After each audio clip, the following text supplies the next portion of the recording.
জরিমানা টাকা তো তোর ছেড়ে দিব, আদারওয়াইজ থানায় নিয়ে যাবো। কি করবে? কি করবা এখন? হ্যাঁ কি লেগে মাপ?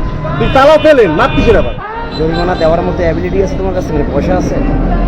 হ্যাঁ, তাহলে এখন ভাইয়ের কাছে বলো কি করবে। না তোর মাপ নেই, এটা তো ইচ্ছা কিন্তু এটা তো ইচ্ছা কিন্তু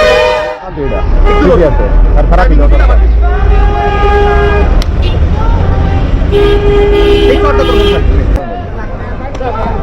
ভাই থাক আর মারেন না, থাক ভাই যান।